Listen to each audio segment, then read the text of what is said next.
Erwin Smith seria um personagem egoísta? Hoje a gente vai reagir a um vídeo do Daniel Moraes falando assim: Erwin Smith, herói ou vilão? O personagem mais complexo de Ataque de Titãs. E eu vou ser sincero, sou fã demais desse maluco. Demais. Do Erwin e do Daniel, tá? Então é o seguinte, ó. Eu já sou inscrito, já tô deixando meu like e sem mais delongas eu quero ver se o Daniel vai me convencer a imaginar esse personagem como um vilão, aliás, como um vilão não, como um egoísta, já que ele entregou a vida pela nação, só pra pegar os titãs, mano. Sei lá, viu? Vamos ver, vamos ver. Vamos dar play sem mais delongas. De falar, de pensar e até a sua Opa, aparência. Hoje voltando. nós vamos analisar o personagem mais complexo de Attack on Titan, além de ser um dos mais controversos também. Erwin Smith, o 13º comandante da tropa de exploração, um homem com uma autoridade inabalável que levou centenas de soldados à morte, mas que ironicamente foi essencial para a sobrevivência da humanidade dentro de Parades. Mas no final das contas, ele foi um herói ou um vilão? É sobre tudo isso que a gente vai falar no vídeo de hoje, então vambora. Desde a sua primeira aparição, o Erwin já foi apresentado como um líder absoluto. Sua forma de falar, de pensar e até a sua aparência exalava uma autoridade que pouquíssimos personagens demonstraram ao longo da obra. Ainda assim, o principal destaque do personagem vai para sua mentalidade puramente estratégica e calculista. Erwin sempre foi movido por uma busca incansável pela verdade, pela simples possibilidade de descobrir o que realmente estava escondido atrás de todas as muralhas. Isso já faz um cross, né, com a sua própria motivação, que é o quê? Descobrir a verdade que o seu pai revelou pra ele e foi morto desde então como queima de arquivos, né? Esse trauma aí foi um belo motivador pra ele.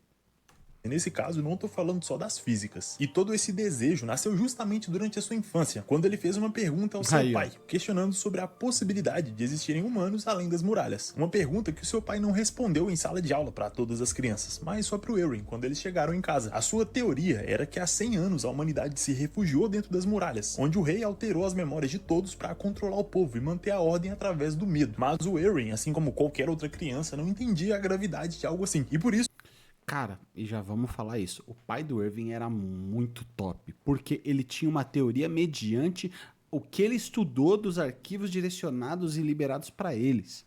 Então, tipo assim, sendo que eles manipularam toda a memória, mano, que mente é essa que vai chegar a uma conclusão de falar, meu, eu acho que o rei tá mentindo pra gente e alterou nossas memórias. Cara, isso daí é genial. Isso daí é absurdo. E daí que veio esse raciocínio lógico que o Irving também questionou. Mano, uma criança em sala de aula perguntou: ô professor, pode existir humanos fora da muralha?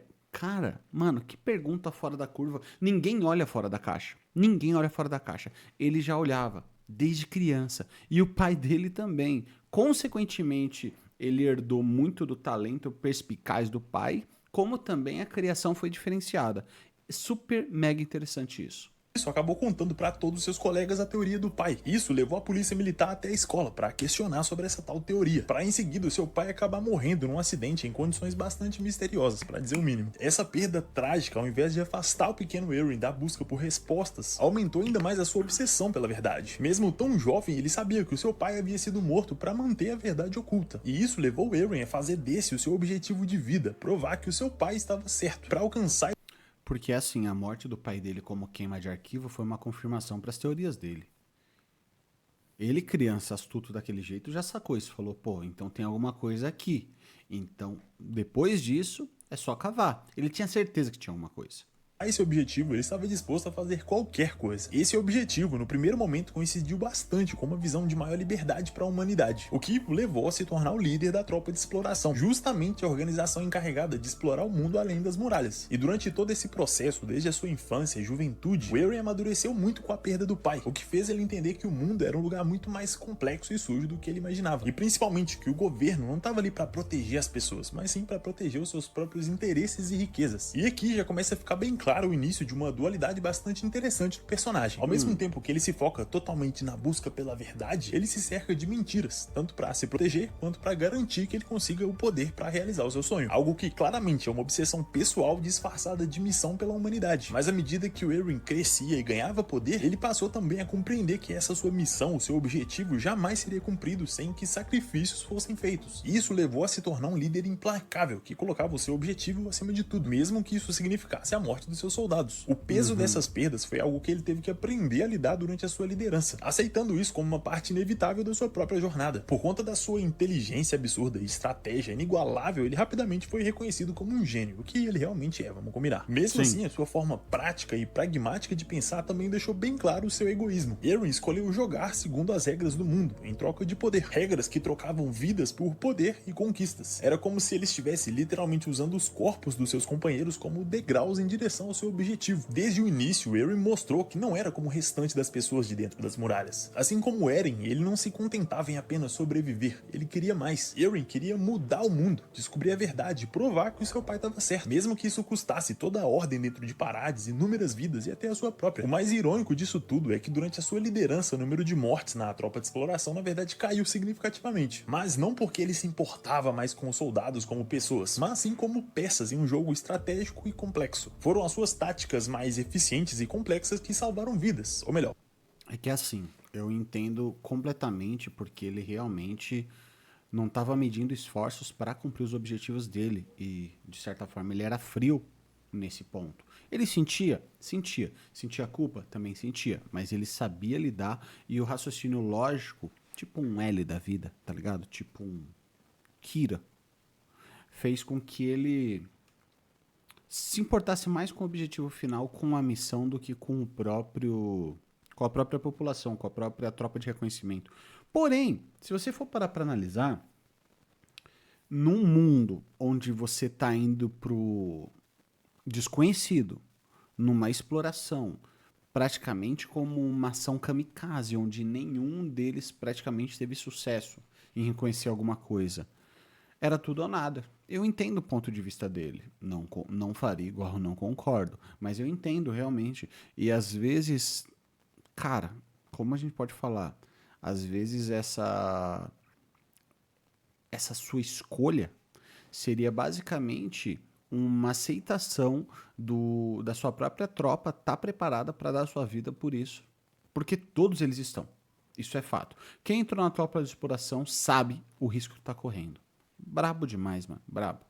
Guardaram essas vidas para serem usadas mais tarde, no momento mais oportuno. O que prova que, mesmo salvando vidas, o seu objetivo principal ainda era exatamente o mesmo: avançar o suficiente para descobrir a verdade do mundo. Até aqui, do ponto de vista prático, o objetivo do Eren continua indo na mesma direção que a vitória da humanidade sobre os titãs. E por isso ainda faz sentido olhar para ele como um herói que faz tudo pelo bem da humanidade, que se sacrifica se necessário, um líder exemplar, um herói. O que também o levou a ser a inspiração de muitos dos seus homens, como um modelo a se seguir, algo que definitivamente funcionou muito bem. É só olhar para a confiança total que os membros da tropa de exploração têm nos seus planos. Por mais arriscados e perigosos que eles sejam, todos estão dispostos a seguir, justamente porque confiam no seu comandante. E o melhor exemplo disso é a fala do Levi durante a missão de capturar a Titã Fêmea na floresta. Aqui, a sua conversa com Eren diz muito sobre o que é a tropa de exploração e a sua relação com seu comandante. Eles não sabem dos detalhes do plano, dos passos ou do objetivo. Tudo que eles têm são as ordens e eles seguem cada uma delas sem questionar, confiando totalmente no que Eren ordena. Mas como exatamente o Eren consegue inspirar tanta confiança e autoridade nas pessoas? Bom, para começar, como alguém muito observador e inteligente, ele conhece profundamente a natureza humana. Ele entende os seus medos, as tristezas, as angústias de cada um deles, e por isso consegue usar as palavras certas no momento certo para convencer as pessoas a fazerem o que ele quer. O que definitivamente faz dele alguém manipulador, mas não necessariamente alguém ruim. Ainda assim, por mais que ele entenda as pessoas, a sua prioridade, o seu objetivo maior sempre foi descobrir a verdade. E por isso, quando necessário, ele escolhia ativamente deixar essas emoções de lado, a sua empatia de lado, para sacrificar as pessoas como peças. Porque do seu ponto de vista, isso era necessário para realizar o seu sonho. Isso era o que o mantinha na batalha. Assim como o Kenny uma vez disse pro Levi, todo mundo precisa ser obcecado por alguma coisa para continuar lutando. E no caso do Eren, essa obsessão era pela verdade. Isso, inclusive, fez o Levi perguntar ao comandante o que ele faria depois de finalmente alcançar o seu sonho, pelo que ele lutaria. E aqui a resposta do Eren é a mais sincera e simples possível: eu não sei, vou ter que descobrir na hora. O que mostra que ele não pretendia esconder do Levi a verdade, como ele fazia com a maior parte dos outros soldados. Ele continuava nessa batalha pelos seus próprios objetivos e sonhos, e não tinha nenhuma intenção de esconder isso. Essa resposta faz o Levi questionar se a sua busca pela verdade era mais importante que a sua própria vida, ou mesmo mais importante que a vitória da humanidade. E a partir do momento que a busca pela verdade é mais importante do que a própria vida dele, quem dirá dos subordinados dele? Isso deixa muito claro quem ele é, o que ele está disposto a fazer.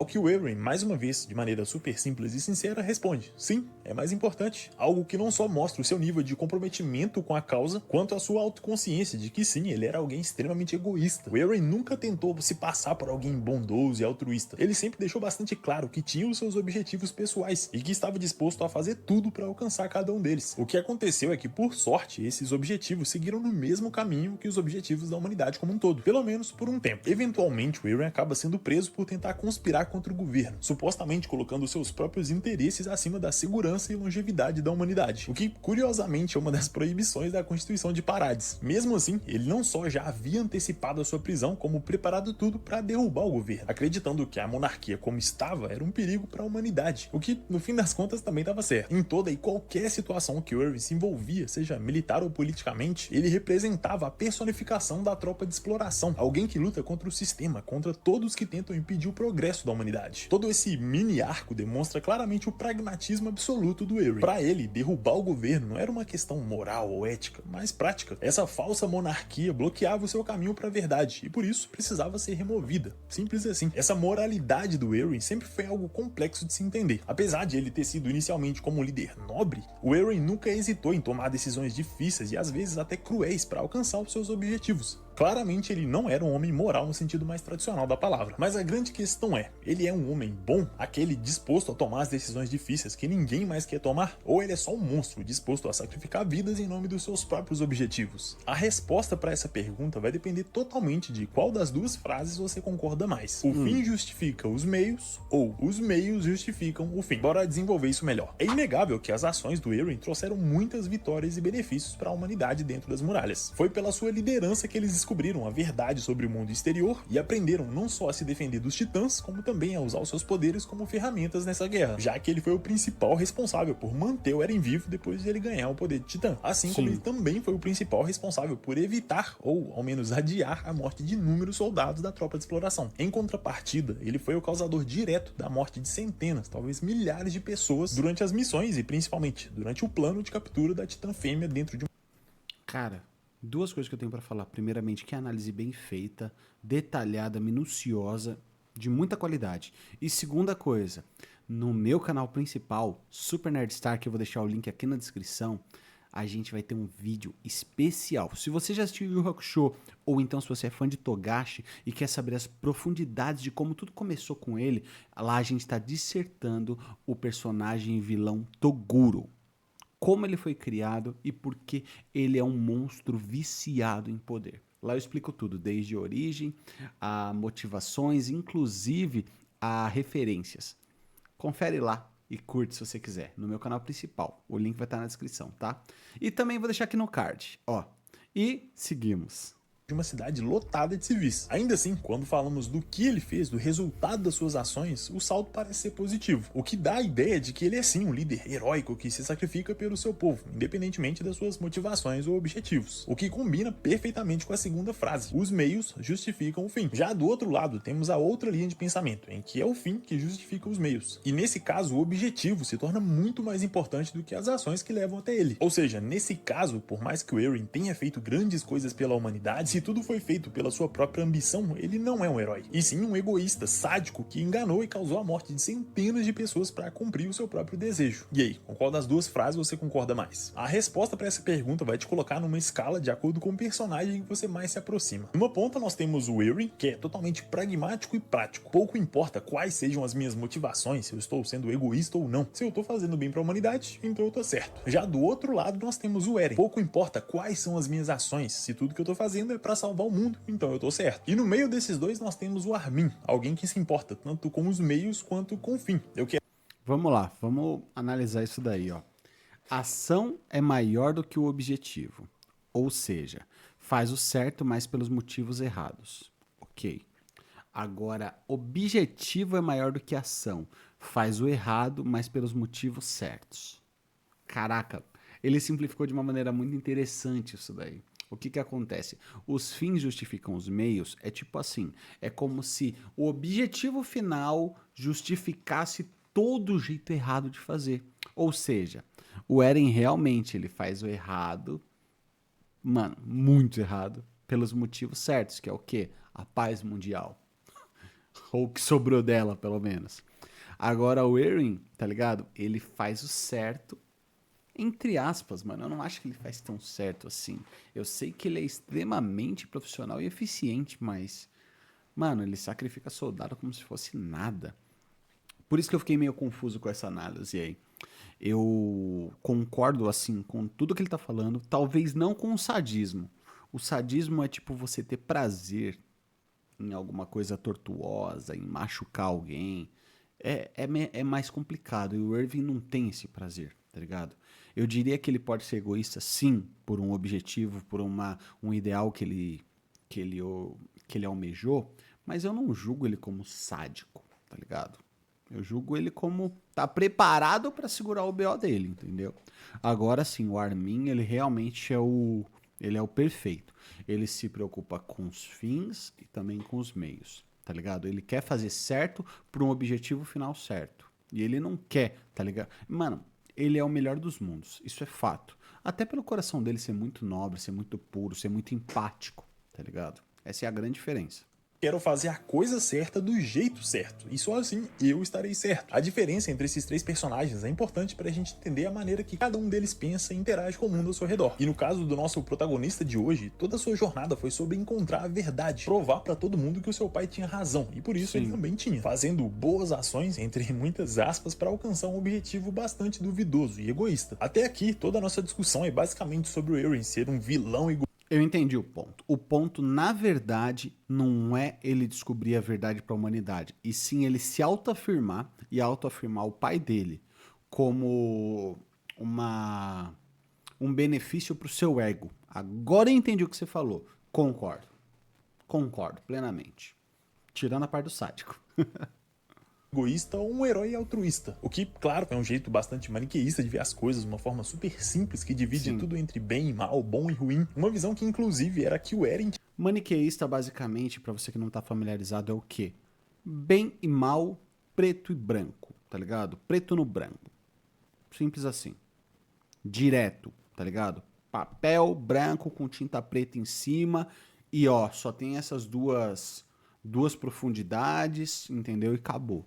Agora, o mundo não é assim, né? O mundo tem tons de cinza, tem profundidades, tem níveis de interpretação, tem motivações boas, motivações más, para objetivos bons, objetivos maus. Pessoa que começou correto e terminou errado, e vice-versa. É muito complexo.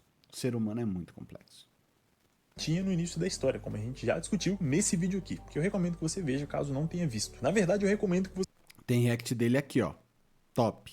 Top esse vídeo, viu? Recomendo. você veja todos os vídeos de Shingeki, eles juntos dão uma visão bem completa da obra. Isso ajuda a entender melhor os personagens, mas enfim. O ponto é que toda a nossa discussão muda completamente na terceira temporada, ou mais especificamente na Batalha de Shiganshina. Essa missão é o momento final do Eren em busca do seu objetivo maior. Ele finalmente pode chegar até o porão e descobrir a verdade. Tudo pelo que ele lutou por todos aqueles anos, todos os seus companheiros mortos, seu pai, tudo levou até aquele dia. Aqui ele elabora um plano complexo de duas partes, em que de um lado o Eren tem a ajuda de alguns membros da tropa para lutar contra o Colossal e o Blindado, enquanto do outro lado o Eren Levi e a cavalaria limpam os titãs pequenos da área para poder chegar até o porão. A situação acaba saindo do controle e ficando cada vez pior, com a morte de inúmeros soldados, até que o Zeke entra na batalha para acabar com tudo da pior forma possível. Em um dos momentos mais sádicos e bizarros da obra, o Zeke começa a lançar pedras em toda a cavalaria, tanto para matar os soldados quanto para atirar os cavalos da jogada, já que assim nenhum deles teria chance de escapar. Inclusive, essa atitude dele é completamente bizarra e parece até não fazer muito sentido com o personagem, principalmente porque ele sempre se passou por alguém bom, fazendo o mal necessário. Então, ou ele é um hipócrita do caralho, ou esse é um furo bizarro no roteiro. Mas isso a gente pode discutir vou até voltar. muito sentido com chance de escapar. Inclusive, essa atitude dele é completamente bizarra e parece até não fazer muito sentido com o personagem, principalmente porque ele sempre se passou por alguém bom, fazendo o mal necessário. Então, ou ele é um hipócrita do caralho, ou esse é um furo bizarro no roteiro. Mas isso a gente pode discutir depois, no eventual vídeo sobre o Zeke. É só comentar aí embaixo se vocês querem ver um vídeo assim. A grande questão é que com isso, o Zeke realmente conseguiu acabar com o plano do Eren inteiro. Tudo que ele tinha planejado foi pro ralo completamente com essa chuva de pedras. E agora, ele não tinha muitas opções. As casas estavam sendo demolidas aos poucos. Era questão de tempo para todo mundo ser esmagado, e ele sabia disso. Caso eles tentassem subir a muralha, o Colossal estaria lá, só esperando para queimar todo mundo com seu... Eu acho que é um furo de roteiro com o Zeke pelo fato do que talvez o autor ele tenha desenvolvido o Titã Bestial e toda essa manobra antes mesmo de se aprofundar no Titã Bestial, na personalidade ou na filosofia dele, tá ligado? Eu acho que essa falta de storyboard, essa falta de linearidade no roteiro fez com que ele se perdesse, tá ligado? No desenvolvimento pessoal dele. Esse é um palpite meu. O vapor. Então eles não tinham nenhuma rota segura para escapar. A questão não era escolher como sobreviver, mas sim como morrer. Todos os soldados estavam desesperados e com muito medo, exceto, é claro, o Levi e o próprio Irving. No meio de uma chuva de pedras sem nenhuma chance de sobrevivência, olha a calma desses dois. Tá explicado porque todo mundo gosta desses arrombados. Esse é um momento de virada pro personagem, porque apesar de ser impossível salvar todo mundo, ainda seria possível pelo menos tentar se salvar, mas não é o que acontece. Nas próprias palavras do Irving, a única forma de tentar vencer a luta seria distraindo o Bestial para que o Levi pudesse se aproximar bastante para fatiar o Mamaco. Então a cavalaria precisaria correr com tudo para cima dele, literalmente numa missão suicida. O que jamais aconteceria se o Irving não liderasse o ataque. Ele tinha que ser o primeiro na fila, o exemplo que o restante seguiria. Caso contrário, ninguém ia cumprir o plano e todo mundo ia debandar. O que obviamente ia resultar na morte de todo mundo, mas sem nenhuma conquista em troca. E aqui tem uma fala bastante interessante na sua conversa com o Levi. Para pedir para esses jovens morrerem, vamos precisar de um homem de experiência e de uma porção de mentiras. Esse momento é super importante e interessante porque mostra o quanto o Irving estava realmente acima da política que matou seu pai. Há muitos anos ele aprendeu que toda aquela história de que o governo e o exército existiam para proteger as pessoas era mentira. E que na verdade tudo se tratava de egoísmo, de manter o seu próprio poder e alcançar os seus próprios objetivos. Mas ao invés de se opor a isso como um puritano, alguém injusto, ele escolheu entrar no jogo de cabeça. Irving entendeu melhor que ninguém o peso da influência e que todos aqueles discursos motivadores dos líderes, comandantes e reis não passavam de mentiras, ilusões usadas para manipular as pessoas, para motivar peões a se sacrificarem, de alguma forma fazendo eles acreditarem que o seu esforço valeria a pena e seria recompensado. Mas por mais que o Irving soubesse de tudo isso e já tivesse usado essa tática por inúmeras vezes, ele estava cansado, exausto depois de tanta luta, tanto sacrifício, depois de tanto carregar o peso das pessoas que se sacrificaram para que ele chegasse até ali. E agora, percebendo que ele não realizaria o seu sonho, ele começou a duvidar da sua própria determinação, imaginando que talvez tudo tivesse sido em vão. A verdade é que o Irving estava quebrado, ele havia perdido a sua única razão para viver, e agora nem aquelas mentiras que ele contava adiantariam. Ele precisava de algo que desse um novo significado ao seu sacrifício. E é aí que o Levi entra. Você lutou muito bem. A gente só chegou tão longe por sua causa. Desista do seu sonho e morra. Leve os recrutas direto para o inferno. E deixe que eu acabo com o Bestial. Moleque, mano, arrepiou tudo. Cê é louco. Cê é louco. Mano, o que eu vou falar dessa cena?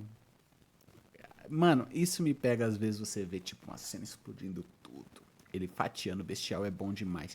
Mas essas frases, esses pensamentos, essa motivação, essa entrega, cara, isso daí me pega demais, demais, demais. É lindo ver isso. O Levi, ele tava prontinho, tá ligado? Pra dar a vida pelo Irving. Mas ele sabe que o plano não ia dar certo. Então ele falou, Irving, dê a vida que eu vou cuidar, mano. Eu vou arregaçar aquele maluco. E detalhe, né? Pra você que assistiu o anime, você sabe. Ele foi até o final pra matar o Bestial. Logo depois de ouvir isso, o rosto do Irving muda completamente. Ele agora tem uma feição de paz, como se um peso gigantesco tivesse sido tirado das suas costas. E no fim das contas, realmente foi. O que o Levi fez foi dar ao Irving um novo propósito, uma ordem clara para cumprir, dando a ele a chance de morrer como um soldado, alguém que se sacrifica por um objetivo maior e altruísta, abrindo mão dos seus próprios sonhos e objetivos. No seu discurso aos soldados, ele diz toda a verdade, que essa missão seria a última deles, que todos eles morreriam em prol da causa, em nome daqueles que se sacrificaram antes, dizendo que todas as... Cara, ele quebrou todo o parâmetro de expectativa, de ludibriação, de mentiras, tá ligado? E também pra usar os peões, e ele se transformou num peão, falando a verdade. Mano, que redenção. Que redenção. Suas mortes não teriam significado em si mesmas, mas que essas mortes seriam honradas por aqueles que ficariam, que continuariam lutando em seu nome, até o dia que também se sacrificariam, até o último homem de pé. Todo esse discurso que o Irving faz para os soldados também é para si mesmo, para se convencer de que por mais que ele não viveria para alcançar o seu sonho, o seu objetivo pessoal, outras pessoas iriam carregar sua memória e honrariam o seu sacrifício. Esse é um ato de rebeldia contra esse mundo cruel! Ofereçam seus corações! Caraca! Para com isso, mano, é muito bom. Eren realmente sacrificou tudo pelo bem maior. E dessa vez não eram soldados da tropa de exploração morrendo pelo seu sonho. Era ele sacrificando o seu próprio sonho, a sua própria vida por aqueles que continuariam lutando. O seu discurso aqui é um dos melhores momentos da obra, justamente porque mostra tanto a sua genialidade como líder, quanto a sua falha como ser humano. É inegável que ele estava manipulando aqueles soldados, transformando o seu medo em determinação. Sim. Mas tudo isso muda quando ele se coloca na linha de frente, o que inclusive é a maior ironia de todas. Justamente o homem que foi movido pelo egoísmo durante toda a sua vida faz, no fim, a escolha mais altruísta possível, colocando o futuro da humanidade acima do seu próprio sonho. Cara, brabíssimo. Que redenção e que análise, mano. Que análise, cê é louco. Ainda havia sacrificado inúmeros homens e mentido pra eles sobre uma honra que talvez nunca existisse. Mas no fim, ele mesmo morreu por essa promessa. O que mostra que talvez essa mentira tenha se tornado a sua verdade. Do mesmo jeito que a gente fecha o olho e finge estar dormindo pra no fim realmente dormir, o Eren acreditou na sua mentira até que ela se tornou a sua verdade. E por isso ele se sacrificou. Deixou de ser um homem egoísta pra alguém altruísta. Definitivamente essa é uma das melhores e mais interessantes evoluções de Shingeki. Depois desse ponto, ainda vemos o Levi discutindo sobre quem salvar, o comandante Eren ou Armin. E no fim, escolhendo Armin, por inúmeras razões que a gente ainda pode discutir num outro vídeo dedicado a esse tema. Mas o interessante é o que ele diz depois de decidir, algo que explica muita coisa sobre quem o Eren realmente se tornou no fim das contas. Você acha que consegue me perdoar um dia? Ele não teve escolha a não ser virar um demônio. Foi a gente que fez ele agir assim. E quando ele finalmente estava livre desse inferno, a gente quis trazer ele de volta. Mas acho que está na hora de descansar.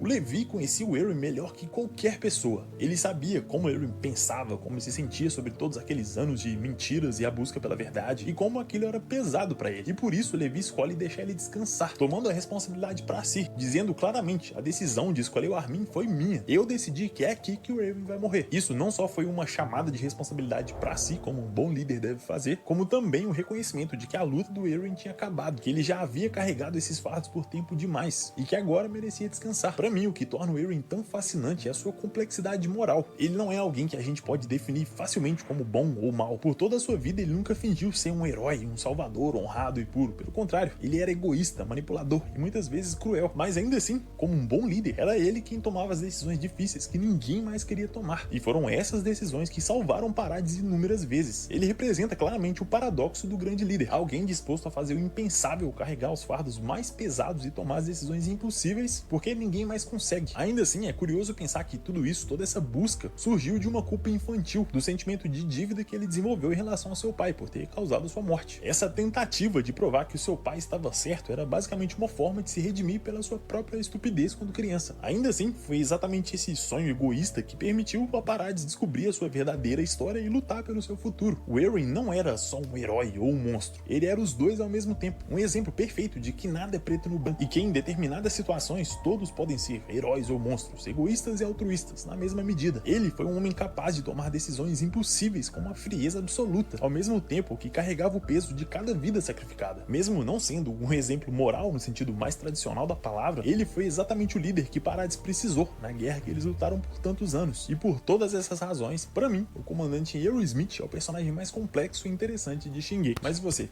o que acha dele? O que você faria no lugar dele? Tomaria as mesmas decisões? Ah, eu sou bunda mole, mano. Eu não ia tomar decisão nenhuma. Eu ia querer todo mundo bem. Se bobear, ficar atrás do muro, não ia pra tropa de exploração de jeito nenhum.